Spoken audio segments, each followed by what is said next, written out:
Dieu nous parle par la nature et par la révélation, par sa providence et par l'influence de son esprit.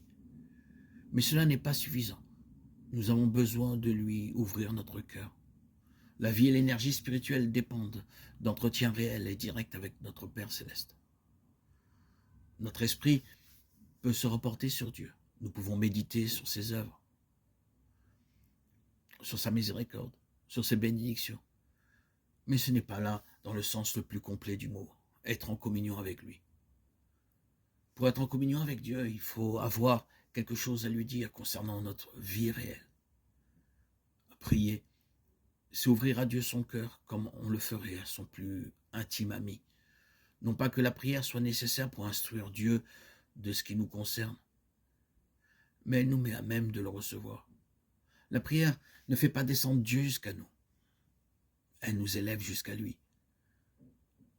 Durant sa vie terrestre, Jésus enseigna à ses disciples de quelle manière ils devaient prier. Il leur apprit qu'ils devaient exposer à Dieu leurs besoins journaliers et se décharger sur lui de tous leurs soucis.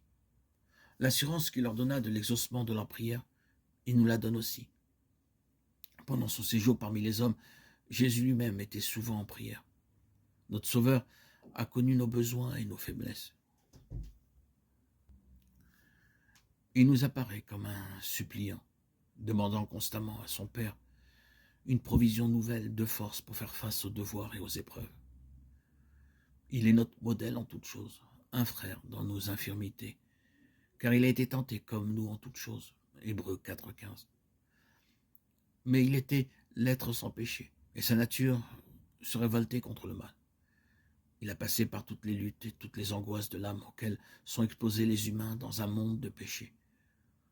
Son humanité lui faisait de la prière une nécessité et un privilège. Il trouvait sa joie, sa consolation à communier avec son Père. Si le Sauveur des hommes, le Fils de Dieu, éprouvait le besoin de la prière, à combien plus forte raison ne devrions-nous pas, faibles pécheurs et mortels que nous sommes, sentir la nécessité de prier sans cesse et avec ferveur? Notre Père céleste désire répandre sur nous la plénitude de sa grâce. Il ne tient qu'à nous de boire à l'entrée à la source de l'amour infini. N'est-il pas étrange que nous prions si peu? Dieu est toujours disposé à exaucer les prières du plus humble de ses enfants. Et pourtant, ce n'est qu'à contre-cœur, semble-t-il, que nous lui faisons connaître nos besoins.